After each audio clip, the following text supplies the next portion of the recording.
गाय को कहते हैं 84 लाख योनियों में गाय सबसे आखिरी योनि है। गाय के बाद क्या प्राप्त होता है? मनुष्य का देह। गाय सबसे अंतिम योनि है 84 लाख योनियों की। जो गाय तक पहुंच गया 99 रन बन गए। आहा, एक रन की कमी है, शतक हो जाएगा। तो गाय 99 रन है और मानव का तन तो शतक है। ये पा लिया, इसके बाद कुछ पाने की जरूरत नहीं होती। मानव का तन पा लिया, सब कुछ पा लिया। सच्चिदानंद रूपाय, ईश्वर सत्य है, सबको उसकी आवश्यकता है। चित ईश्वर रहते कहां है? बताओ, भगवान कहां रहते हैं मैया जी? भगवान कहां रहते हैं? जोर से बोलना, मैया, ओ मैया। कहां रहते हैं भगवान? कहां? यहां? तो चलो मैं एक्सरे करा लेता हूं। यदि भगवान यहां रहते हैं तो एक्सरे करा लेंगे, आ जाएंगे यहां एक्सरे में। एक्सरे में सब चीज आ जाती है जो अंदर होती है। आएंगे भगवान एक्सरे में? आप कहते हो भगवान यहां रहते हैं, यहां यहां यहां यहां एक्सरा कराएंगे तो आएंगे। बोले नहीं आएंगे महाराज जी, मत पैसे लगाओ, नहीं आएंगे, सच्ची नहीं आएंगे।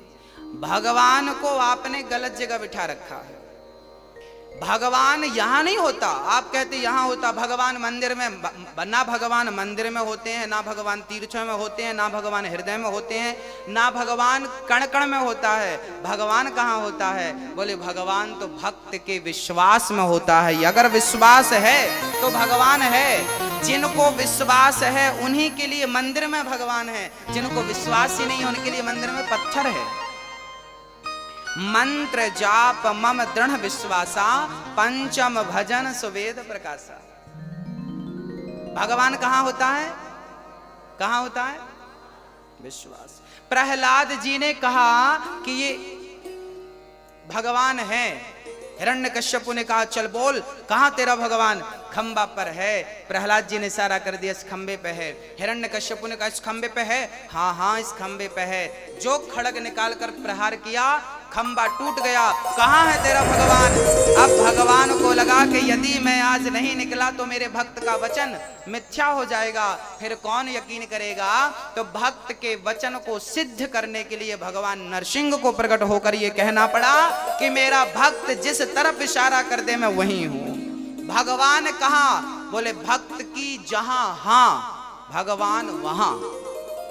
भक्त की हां भगवान वहां। आपकी जहां हां है, ईश्वर यहां है, बस ईश्वर वहां है।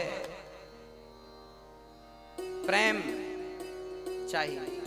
दही में, दूध में मक्खन होता है कि नहीं? घी होता है कि नहीं? क्या जरूरत पड़ती है? जरूरत किस चीज की है? अब दूध को कोई लिए घूमे, भाई साहब इसमें मक्खन तो है नहीं, हमें लगता गलत दूध दे दिया, हमें मक्खन वाला दूध चाहिए। एक सज्जन बोले दुकानदार से, भाई साहब दूध देना। दूध दिया। अरे बोले ये दूध नहीं, मक्खन वाला दूध चाहिए। अरे भाई इसमें मक्खन है। अरे भाई पागल समझ रहे यार, मक्खन हो दिखाई पड़ता, हमें होता तो पागल समझ रहे हो, हम पढ़े लिखे लोग हैं। अब बताइए दूध में मक्खन है पर उसे नजर नहीं आ रहा। भाई साहब तुझे नजर तब आएगा जब तुझे विधि पता होगी। दूध का दही बनता है, दही का फिर मंथन होता है, और जब मंथन होता है तो फिर आपको ऊपर ही मक्खन के दर्शन हो जाते हैं। फिर आपको अंदर हाथ डालने की भी जरूरत नहीं पड़ती। छाछ छाछ नीचे, मक्खन मक्खन ऊपर। बस जैसे दूध के कण कण में घी विद्यमान है, मक्खन विद्यमान है, ऐसे ही सृष्टि के कण कण में मेरा कन्हैया है। पर दही का जब तक मंथन ना किया जाए मक्खन तक पहुंचना पॉसिबल नहीं है। ऐसे ही जब तक भक्ति ना की जाए, प्रेम ना किया जाए, तब तक उस कृष्ण तक पहुंचना भी संभव नहीं है। प्रेम के मंथन से ही, भक्ति के मंथन से ही परमात्मा रूपी मक्खन प्रकट होता है। भक्तों, भगवान चित स्वरूप है, हम सबके भीतर हैं। तुलसीदास जी कहते हैं सत्य बराबर तप नहीं, झूठ बराबर पाप, जाके हृदय साच है प्रभुता के हृदय आप। जिसके हृदय में सत्य है उसके हृदय में ईश्वर है। जिसके हृदय में सत्य नहीं है उसके हृदय में ईश्वर सत्यम ब्रूयात्। ईश्वर का नाम है आनंद। आनंद ही आनंद है। संसार में जो भी आनंद हमें प्राप्त हो रहा है वो ईश्वर का स्वरूप है। करते क्या है भगवान? विश्वोत्पत्त्यादि हेतवे, विश्व की उत्पत्ति करना, पालन करना, ये मेरे कन्हैया का नित्य का काम है। हाँ, ये दुनिया को बनाना,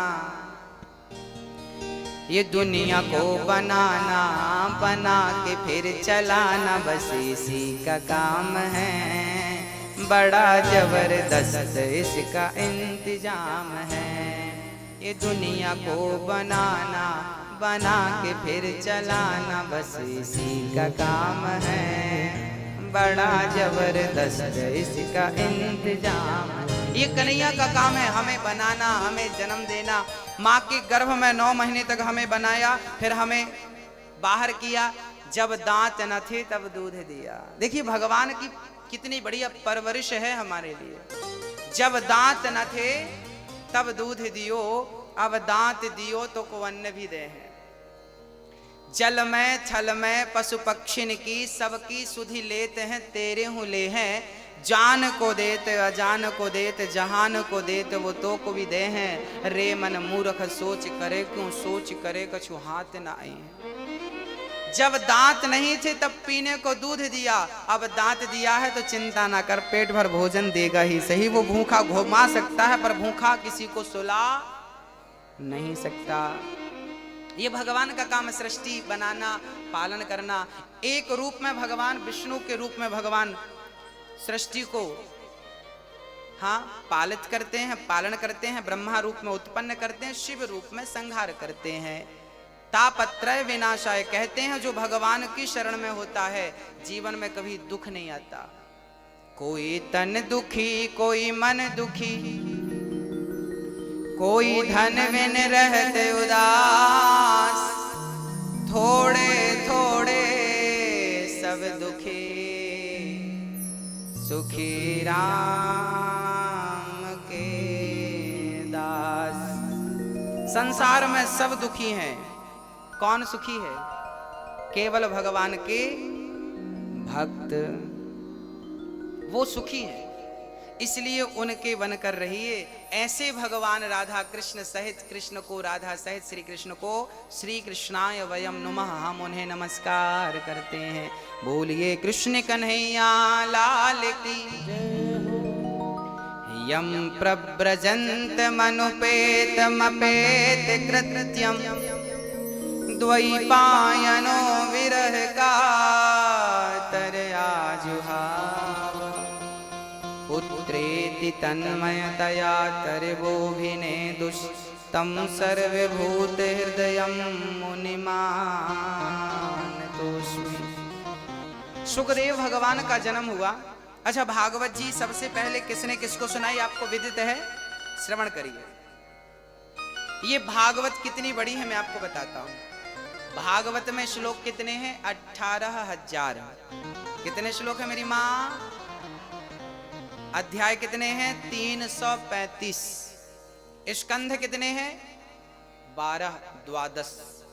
भागवत सबसे पहले किसने किसको सुनाई पता है आपको? किसने सुनाई? सबसे पहले भगवान नारायण ने अपने पुत्र ब्रह्मा को ये भागवत सुनाई। उस टाइम भागवत कितने श्लोकों की थी? आप कभी गंगोत्री जाएं, यमुनोत्री जाएं, या मां नर्मदा के उद्गम स्थल जाएं, अमरकंटक, तो जहां से गंगा निकलती है, यमुना निकलती है, नर्मदा मां निकलती हैं, पता है वहां पर ना वो बहुत छोटी सी होती है। नर्मदा जी जहां से निकली है वहां तो इतनी छोटी है कि आप छलांग लगा के पार कर लो, है ना? छोटा, उनका रूप स्वरूप छोटा है, पर वही आगे जाकर के क्या हो जाता है? बड़ा हो जाता। ऐसे ही भागवत सबसे पहले जब भगवान नारायण ने ब्रह्मा को सुनाई तब ये 4 श्लोकों की थी। केवल कितने श्लोक थे? अहमेवासमेवाग्रे नान्यद यद सदसत्परम पश्चादहं यदेतच्च यो वशिष्येत सोऽस्म्यहम् ऋतीर्थं यत् प्रतीयेत न प्रतीयेत चात्मनि तद्विद्यादात्मनो मायां यथा भासो यथा तमः यथा महान्ति।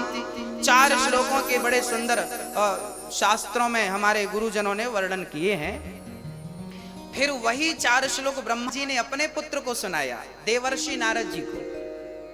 फिर वही 4 श्लोकों की भागवत जी नारद जी ने वेद व्यास जी को सुनाई। तो वेद व्यास जी ने सोचा कि भाई 4 श्लोक हम तो समझ सकते हैं, पर संसार के तुच्छ प्राणी अज्ञानी लोग सूत्र की भाषा नहीं जान सकते, इनको विस्तार करके बताना पड़ेगा कोई भी बात, तब ये जानेंगे। तब उन 4 श्लोकों की व्याख्या कर दी श्री व्यास जी ने, विस्तार कर दिया, इसलिए उनका नाम भी पड़ गया वेद व्यास, विस्तार करने के लिए। वेद व्यास जी का यथार्थ नाम है द्वैपायन। क्या नाम है? द्वैपायन। व्यास जी का नाम है द्वैपायन। उनका नाम जब वेदों का विस्तार किया, भागवत आदि का, उनका विस्तार के कारण नाम पड़ गया वेद व्यास। व्यास मीन्स विस्तार। विस्तार को, अधिक को संस्कृत में व्यास कहते हैं। तो वेद व्यास नाम। अच्छा, वेद व्यास जी के पुत्र हुए हैं। एक बार क्या हुआ, भगवान शंकर अपनी पत्नी हमारी माँ पार्वती से कहा, देवी आज आप बड़ी उदास हो। पार्वती ने कहा, प्रभु मुझे चिंता सता रही है, मैं आपसे बिछड़ना नहीं चाहती, मैं मरना नहीं चाहती, कुछ ऐसा करो कि मैं मरूं ना, क्योंकि मैं पिछले जन्म में मर गई थी, आपसे दूर चली गई थी, मुझे बिल्कुल अच्छा नहीं लगा। अच्छा, पार्वती पिछले जन्म में क्या थी? माता सती। सती दक्ष के यज्ञ में गई, जलकर भस्म हो गई, फिर बाद में वो क्या बनी? पार्वती। अब माता पार्वती ने कहा, प्रभु मैं आपको एक पल के लिए भी छोड़ना नहीं चाहती। शंकर जी बोले, तो फिर पार्वती ने कहा, प्रभु अच्छा ये बताओ, मैं तो कई बार मर चुकी, आप कितने बार? शंकर जी बोले, हम तो एक ही बार पैदा हुए हो, तब से आज तक है, हम बार बार पैदा नहीं होते, हम मरते हैं। भाई जो मरेगा वो पैदा होने की उम्मीद, मरेगा ही नहीं, सवाल ही नहीं खड़ा होता दोबारा पैदा होने का। पार्वती जी ने कहा, आपने कभी मरे ही नहीं आप? शंकर जी बोले, क्या चाहती हो, हम मर जाएं? पार्वती जी बोली, हम नहीं चाहते कि आप मरें, पर ये बताइए कि आप कभी नहीं मरते, इसका राज क्या है? शंकर जी बोले, हमने अमर कथा सुन रखी है, और जो अमर कथा श्रवण कर लेता है वो कभी मरता नहीं, मृत्यु के चक्कर से सदा सदा के लिए मुक्त हो जाता है। पुनरपि जननम पुनरपि मरणम पुनरपि जननी जठरे शयनम भज गोविंदम गोविंदम भज मूढ़मते। आद्य शंकराचार्य जी ने कहा है कि जो गोविंद का भजन करता है, जो गोविंद की शरण में रहता, भज गोविंदम गोविंदम भज मूढ़मते। मूढ़मते मतलब हम, मूढ़मते मतलब अज्ञानी लोग है, अज्ञानी लोग। तू गोविंद का नाम जप, इसलिए जप ताकि तू यदि जपेगा तो आने जाने के चक्कर से, पुनरपि जननम पुनरपि मरणम, इस चक्कर से सदा सदा के लिए तू मुक्त हो जाएगा। पार्वती जी से शंकर जी ने कहा, मैंने उस नाम को बहुत जपा है, कथा सुनी है, इसलिए मैं मरूंगा ही नहीं। 7 दिन बाद राजा परीक्षित से सुखदेव जी ने यही पूछा, राजन क्या आप मरोगे? परीक्षित ने कहा, प्रभु मैं तो आत्मा हूं, आत्मा अविनाशी है, कभी नहीं मरती। जो भागवत सुन लेता है वो अपने स्वरूप को जान लेता है, वो इस बात को जान जाता है कि मैं कभी मरूंगा ही नहीं, क्योंकि वो अपने आप को शरीर नहीं आत्मा समझने लगता है। इसलिए शंकर जी ने कहा, देवी, पार्वती जी ने कहा, तो हमें भी वो कथा सुनाओ जिससे आप मरते नहीं हैं। शंकर जी बोले, चलो। अब शंकर जी पार्वती को लेके अमरनाथ चले गए। अमरनाथ के जंगल में डमरू बजाई, सारे पशु पक्षी भाग गए, पर एक छोटा सा शुक मीन्स तोता। अच्छा, ये तोता कौन था? जब राधा जी धराधाम में लीला करने आई, आज शायद बात होगी आपके बात होगी आज या कल, आज कहां कहां चलेंगे मैं आपको बता। अच्छा, मैं 2 दिन की रूपरेखा बता देता हूं। इन 2 दिन में हो सकता कुछ जगह आज जाए, कुछ जगह चले, इसलिए मैं समझा देता हूं। हम लोग 84 कोस की परिक्रमा में भांडीव वन चलेंगे, है ना? कहां चलेंगे? भांडी वन में क्या हुआ था? भांडी वन में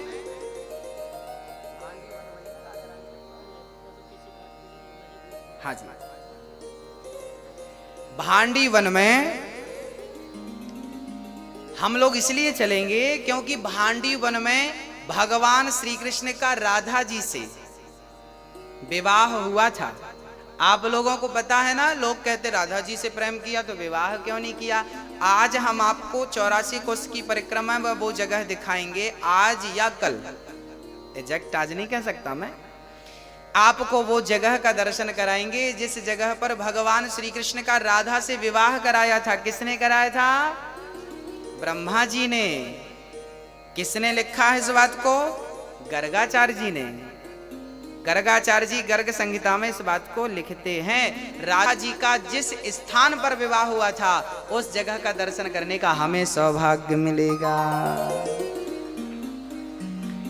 भक्तों, अब एक जगह और है भरतौड़ बिहारी जी, जहां आज, अब मैं आपको रूपरेखा बता रहा हूं, अब यहां इनमें से कहां आज जाते हैं कहां कल, वो आपको हम वही बताएंगे। इसमें से एक दर्शन आज आपको हो सकता है भरतौड़ बिहारी जी का। ये वृंदावन का वो मंदिर है। मैं कथा में एक बार आपको, अच्छा, भागवत में जितनी कथाएं आपने सुनी है वो सारी लीलाएं उस जगह पर हुई हैं। वो कथाएं आपको मैं बताऊंगा, आपको याद आता जाएगा। एक बार क्या हुआ था ना, भगवान गाय चराने गए। गाय चराने के लिए भगवान श्री कृष्ण गए तो भगवान को जंगल में बड़ी भूख लगी, तो वहां पर यज्ञ कर रहे थे, बहुत सारे पंडित जी यज्ञ कर रहे थे। भगवान ने पंडित जी से कहा, पंडित जी हमें भोजन कराइए, बड़ी भूख लगी है। पंडित जी स्वाहा स्वाहा स्वाहा, पंडित जी ने उनको, चूंकि यज्ञ करता ब्राह्मण बोलता नहीं है ना, मौन रह के करना। अब पंडित जी बोल तो नहीं रहे थे, अब बच्चों को अब बच्चे तो बच्चे, खीर रखी थी तो बच्चों ने हाथ डाल लिया यज्ञशाला में। अब पंडित जी ने जो लाठी उठाई और दौड़ा, सारे बच्चे भागे, कन्हैया जी भागे। कन्हैया बोले, लाला आज तो भूखी रहना पड़े, पंडित जी तो कुछ ना देवे। अब पंडित जी स्वाहा स्वाहा किसके लिए कर रहे हैं? भगवान को खिलाने के लिए। और खास भगवान खुद चल कर आया तो लठ मार के भगा दिया। अब यज्ञ करने वाले पंडितों की पंडितानी थी। कहते ना, माँ के अंदर बड़ी ममता होती है। वो पंडितानी देख रही थी कि बच्चे बड़े भूखे और बड़े सुंदर हैं और इन बच्चों को भोजन। अब पंडितानी ने जल्दी से बच्चों को, बेटा यहाँ आओ यहाँ आओ। अब पंडितानियों ने बुलाया और जल्दी से बढ़िया खीर बनाई और बढ़िया हलवा बनाया, बढ़िया पूड़ी बनाई और ठाकुर जी को गोद पर बिठा के, यज्ञ करने वाले वो स्वाहा ही स्वाहा करते रह गए और इन्होंने तो बढ़िया गोद पर बिठा के जगत के पालनहार को खिलाया अपने हाथ से। अब पंडित जी ने देखा मेरी पंडितानी खिला रही है, अभी आता हूं, खैर नहीं तेरी। अब पंडितानी ने घूंघट कर लिया, उस तरफ देखेंगे नहीं। अब पंडितानियों ने बड़े प्यार से मेरे कन्हैया के लिए भोजन बनाया और भोजन कराया। और जब भोजन करके जाने लगे भगवान, तो जिस जगह पर पंडितानियों ने भगवान को गोद पर बिठाकर भोजन कराया था उसी मंदिर का नाम है भरतौड़ मंदिर, जो 84 कोश की यात्रा में आज या कल आपको दर्शन होगा। वो जगह, फिर वो कथा भागवत में आएगी 10वें स्कंध में, आपको सुनाऊंगा एक बारी और।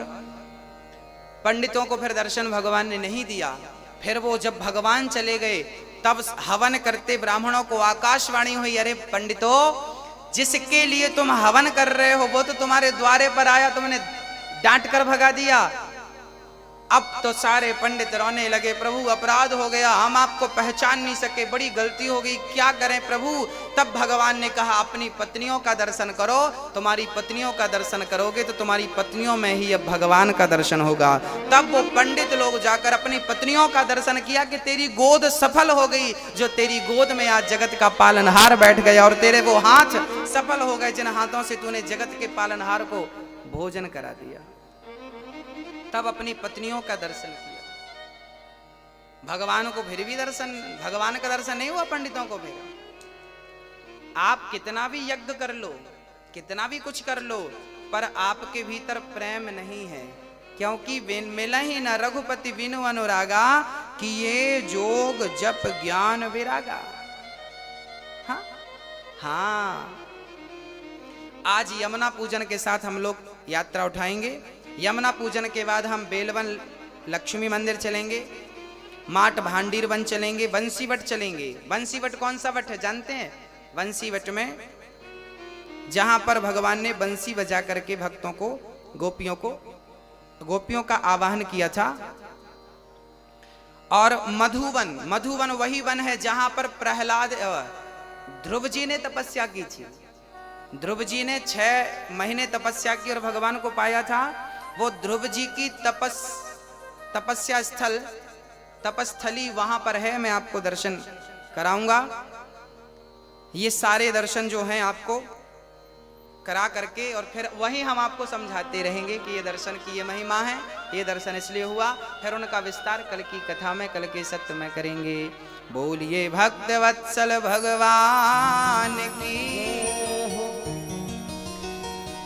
अब श्री पार्वती मैया, ये सुखदेव भगवान जी राधा रानी के चरणों के दास थे। जब राधा जी लीला करने आई तो राधा जी से तोते ने कहा कि माँ मैं भी आपके साथ चलना चाहता हूँ। राधा जी बोली आप जाएंगे तो वहां पर आपका भी कोई कार्य नहीं है, जब मैं लीला पूरी करके आऊं तब आप जाना।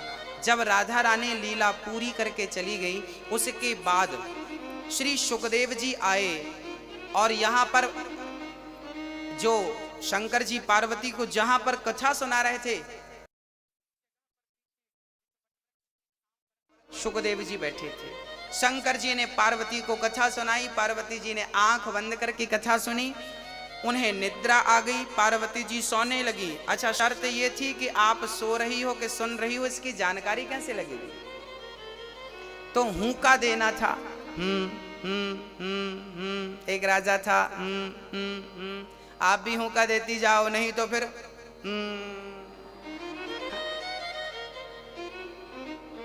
बोलो राधे। आप लोग भी हुंका देते जाना, थके हैं आप लोग, नींद आ सकती है। शंकर जी हुंका सुनते गए। अच्छा, पार्वती जी सो गई ना तो तोता हुंका देना शुरू कर दिया। और जब तोते ने हुंका दिया, कथा पूरी हुई, शंकर जी ने जयकारा लगाई, बोलिए वृंदावन बिहारी। अब उनकी नींद खुली।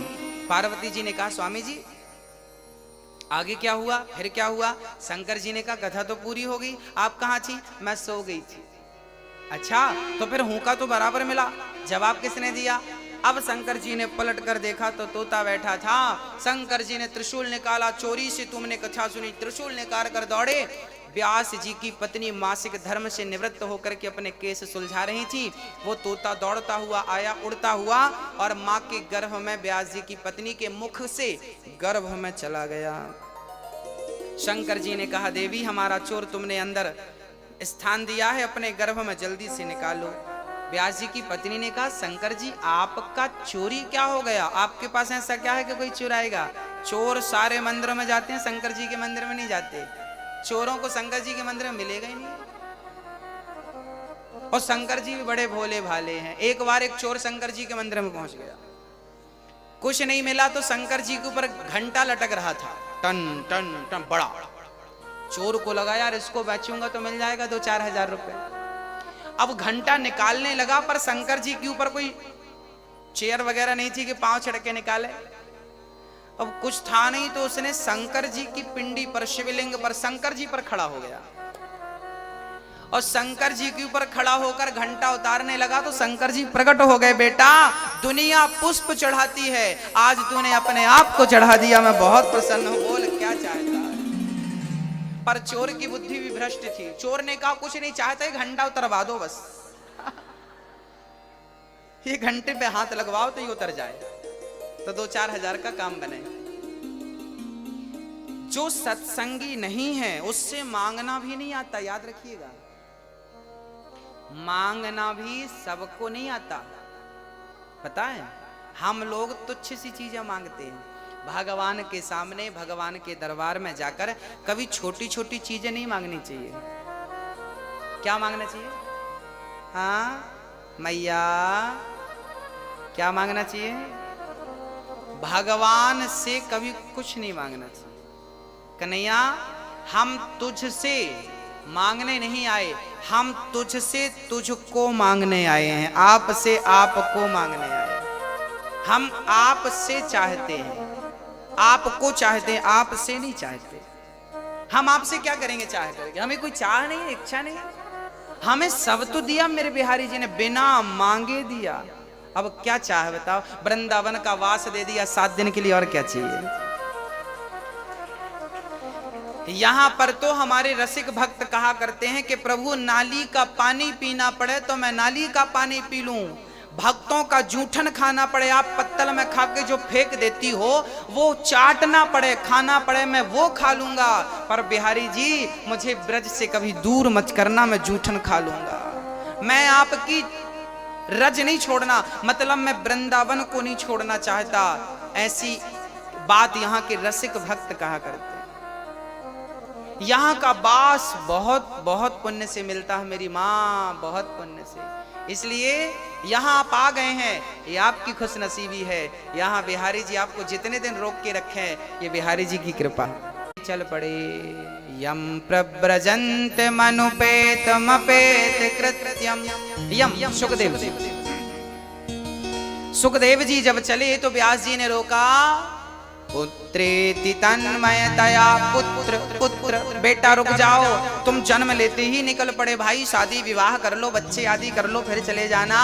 सुखदेव जी बोले प्रभु माया के जाल में कोई एक बार उलझ जाए तो उलझ जाता है, पर सुलझता नहीं है। इसलिए मैं आज आप भजन करने जा रहा हूं और गोविंद को छोड़कर मैं भोगों की ओर नहीं आना चाहता। कुछ स्त्रियां वहां पर निर्वस्त्र होकर स्नान कर रही थीं, देवांगनाएं। जब सुखदेव जी वहां से निकले उन्हें लज्जा नहीं आई, परंतु व्यास जी जब वहां से निकले तो गोपियों ने वस्त्र धारण कर लिए। व्यास जी ने कहा वाह, मेरा जवान बेटा गया, तुम्हें लज्जा नहीं आई और मुझे देखकर लज्जित होती हो। तब उन कन्याओं ने कहा सुखद व्यास जी, आपके पुत्र को यह भी नहीं पता कि स्त्री और पुरुष में भेद क्या है, आपको सब पता है। इस संसार में ब्रह्मा की सृष्टि में केवल सुखदेव जी एक ऐसे थे जिन्होंने काम क्रोध को जीत रखा था। आज हमारी एक मैया नाराज हो गई, गुरुजी 2 घंटे हो गए हमें खड़े, कोई सुनवाई नहीं हो रही है, हम जा रहे हैं वापस, हम जा रहे हैं।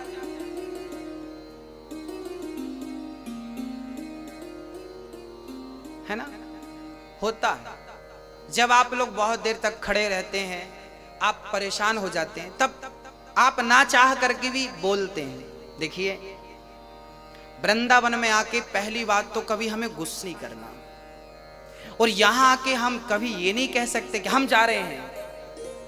हाँ, धोखे से मत कहिएगा, क्योंकि ये बात यदि बिहारी जी ने सुन लिया तो बिहारी जी कहेंगे फिर जाओ, क्योंकि यहां आप आए हैं, आपकी मर्जी से नहीं आए। मैं फिर से कह रहा हूं, आप आए नहीं हैं, यहां बिहारी जी ने आपके अंदर प्रवेश करके ये प्रेरणा दी है कि चलो मेरे दर पे आओ। हाँ, यदि थोड़ी सी असुविधा हुई है हम उसे स्वीकार करें और सुधार करेंगे, पर आप धोखे से ये मत कहिए कि हम जा रहे हैं। हम सुन लेंगे तो चलेगा, पर बिहारी जी नहीं सुने ये बात, है ना। दूसरी बात यह है, सुखदेव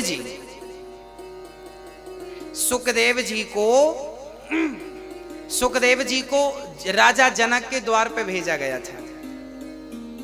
सुखदेव जी द्वार पर गए, द्वारपालों ने रोक दिया, चल खड़ा रहे। सुखदेव जी खड़े रहे, वहीं बैठ गए। सुखदेव जी बोले राजा साहब से मिलना है, कब मिलेंगे? बोले राजा साहब तो कल मिलेंगे। कोई बात नहीं, सुखदेव जी बैठ गए, वहां चिंतन करने लगे।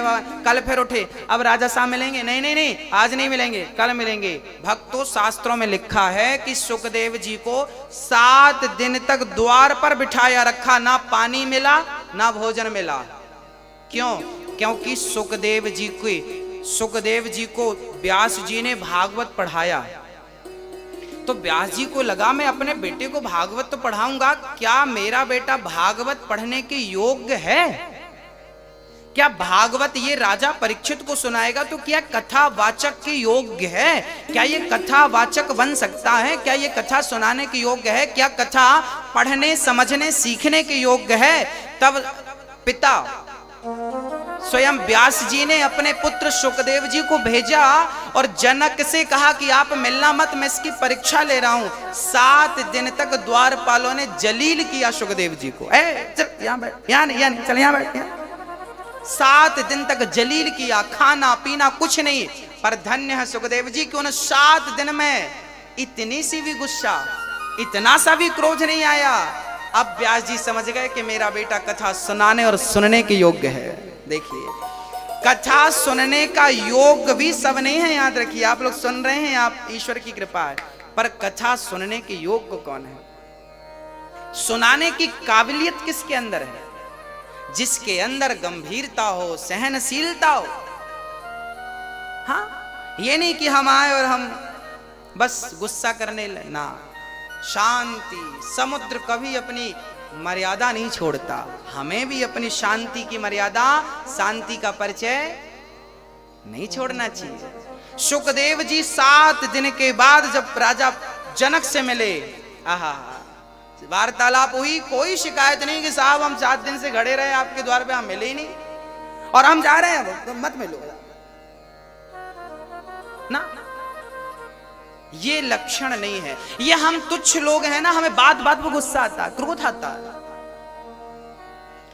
मैं समझता हूं कि आप थके हैं, आप दूर से आए हैं, आपको भी फ्रेश होना है, रेडी होना है, तैयार होना है, जरूरी है। नित्य की क्रियाएं तो जरूरी है, पर वो सारी सुविधाएं हम थोड़ा नजर डालें, यहां वहां पूछो, सब कुछ मिलेगा, सब कुछ मिलेगा। पर आप जीवन में, यहां नहीं, मैं 7 दिन की बात नहीं कर रहा हूं, आप अपने घर पे भी अपने बच्चों के साथ, पति और पत्नी के साथ भी कभी अपने धैर्य को खोइए मत। जीवन में क्रोध कब आता है? क्रोध किसे आता है? जिसने धैर्य को खो दिया, उसे क्या आएगा? क्या आएगा? क्रोध आएगा। जिसने धैर्य रखा, श्रद्धा और सबूरी, श्रद्धा ईश्वर पे क्या हो? श्रद्धा हो और सब्र हो। कहते हैं ना, सब्र का फल क्या होता है? हाँ, उस मिठास तक तब पहुंचेंगे जब सब्र रखेंगे। माता शबरी ने कितने वर्षों तक जंगल में झाड़ू लगाई, माता शबरी ने, और रोज रोज ऐसे ऐसे देखती। माता शबरी कहती, बोल बोल बोल कागा। माता शबरी कहती कि बोल कौआ, मेरे राम कब आएंगे? हो बोल बोल बोल कागा, राम कब आएंगे? शबरी की झुपड़ी आके भाग खुल जाएंगे। शबरी की झुपड़ी आके भाग खुल जाएंगे। बोल बोल बोल कागा, राम कब आएंगे?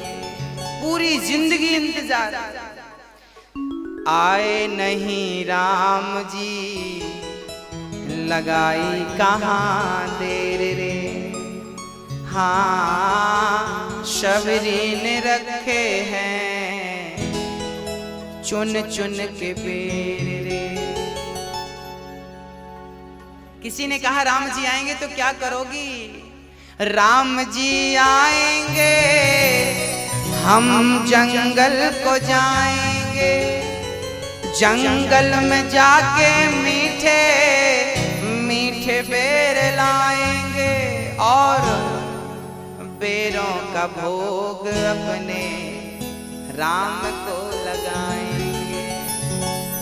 बेरों का भोग अपने राम को लगाएंगे बेरों का भोग अपने, राम को लगाएंगे बोल बोल बोल कागा राम कब आएंगे।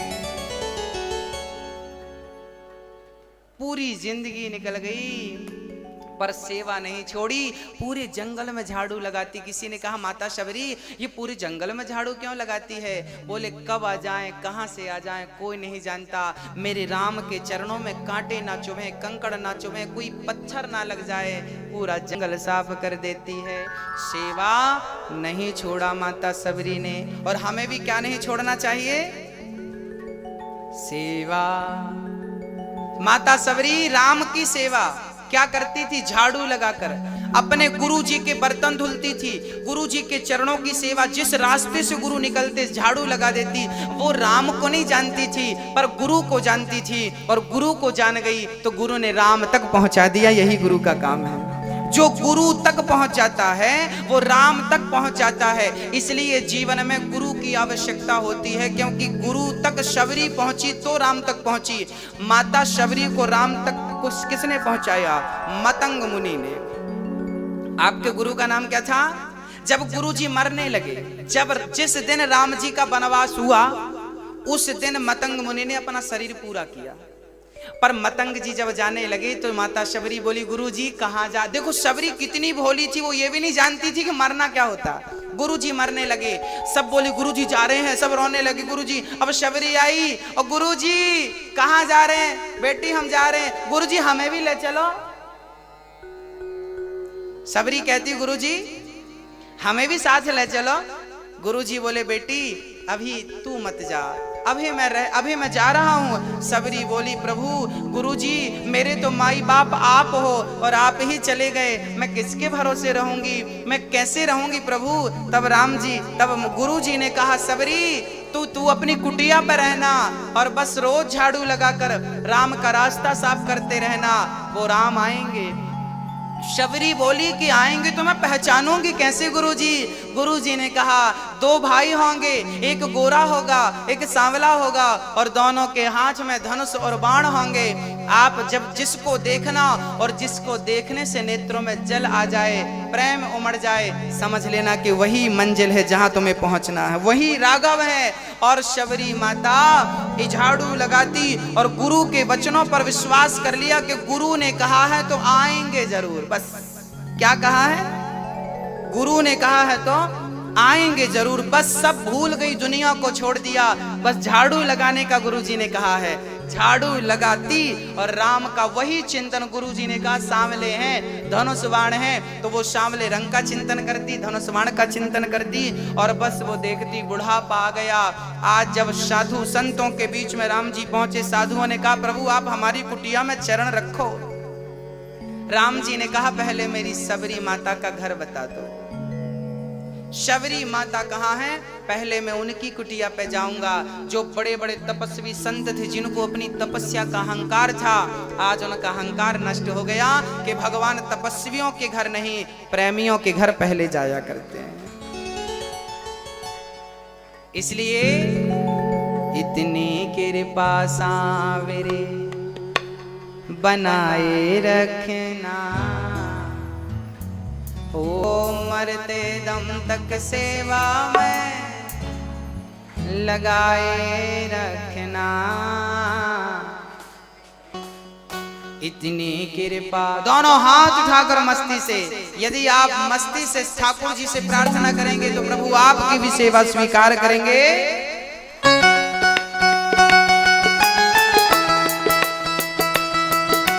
दोनों हाथ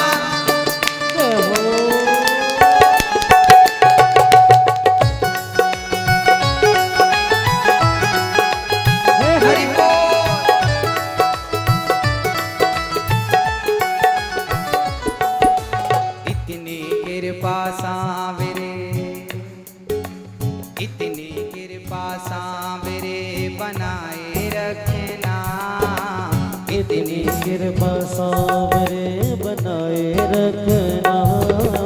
मरते दम सेवा में लगाए रखना। दम तक सेवा में लगाए रखना। मरते दम तक सेवा में लगाए रखना। हो मरते दम तक सेवा में लगाए रखना।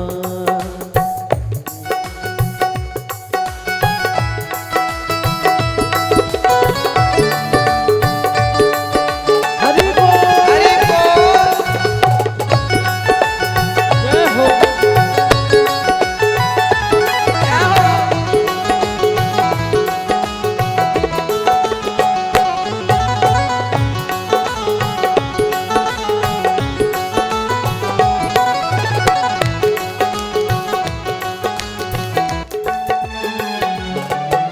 मैं तेरा तू मेरा कान्हा, तू राजी मैं राजी। मैं तेरा तू मेरा कान्हा, तू राजी मैं राजी। हे कन्हैया, मैं तेरा तू मेरा कान्हा, तू राजी मैं राजी। मैं तेरा तू मेरा कान्हा, तू राजी मैं राजी। तेरे नाम पे लिख दी मैंने इस जीवन की बाजी। तेरे नाम पे लिख दी मैंने इस जीवन की बाजी। हे कन्हैया, आज मैं अपने नाम की रजिस्ट्री तेरे नाम कर रहा हूं। आज से मैं तेरा और तू मेरा। मैं तेरा तू मेरा कान्हा, तू राजी मैं राजी। तेरे नाम पे लिख दी मैंने इस जीवन की बाजी। इस जीवन की बाजी। मैं तेरा तू मेरा कान्हा, तू राजी मैं राजी। मैं तेरा तू मेरा कान्हा, तू राजी मैं राजी। तेरे नाम पे लिख दी मैंने इस जीवन की बाजी। तेरे नाम पे लिख दी मैंने इस जीवन की बाजी। अब लाज तुम्हारे हाथ, अब लाज तुम्हारे हाथ है, बचाए रखना। लाज तुम्हारे हाथ है, बचाए रखना। मरते दम तक सेवा में लगाए रखना। हो मरते दम तक सेवा में लगाए रखना। इतनी कृपा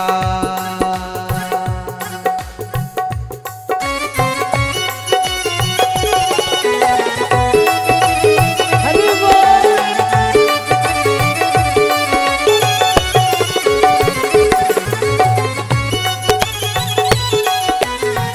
सारा हाथ उठाइए प्यार से।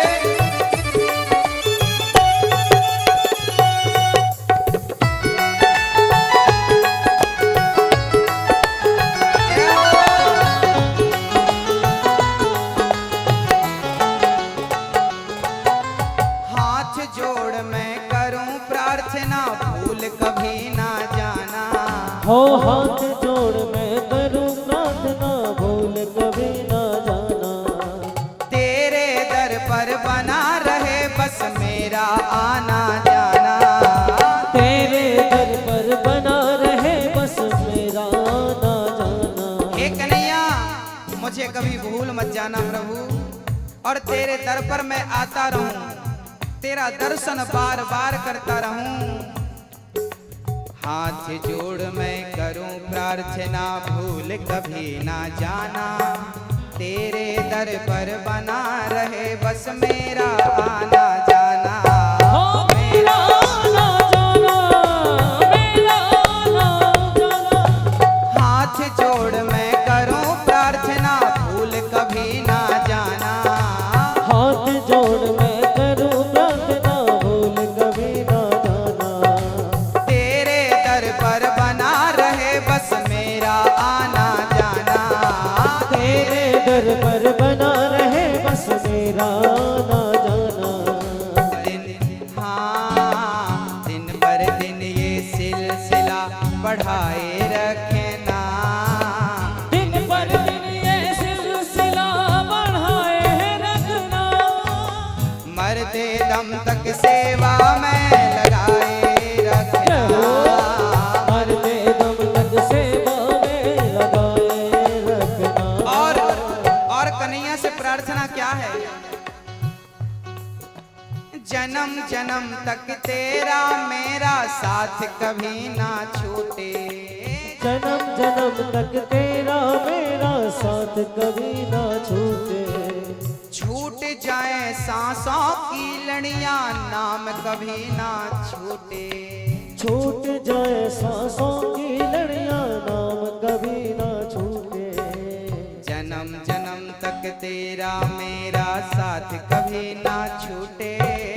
जन्म जन्म तक तेरा मेरा साथ कभी ना छूटे। छूट जाए सांसों की लड़ियां नाम कभी ना छूटे। हो नाम कभी ना छूटे। नाम कभी ना छूटे।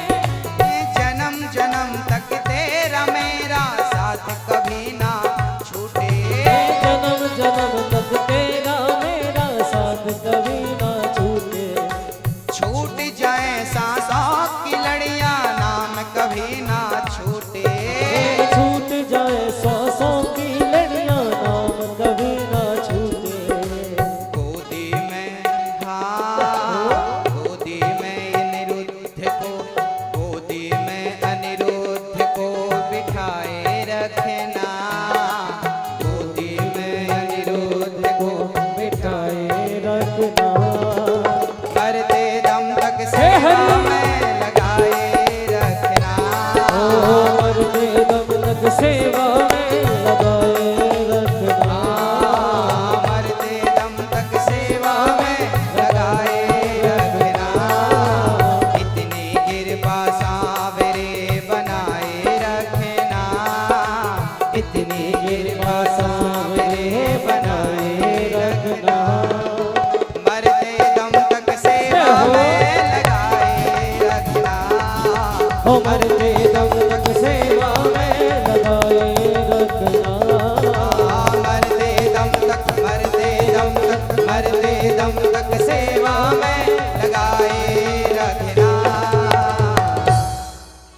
बोलिए भक्त वत्सल भगवान की। मरते दम तक प्रभु आपकी सेवा में। जन्म जन्म तक तेरा मेरा साथ कभी ना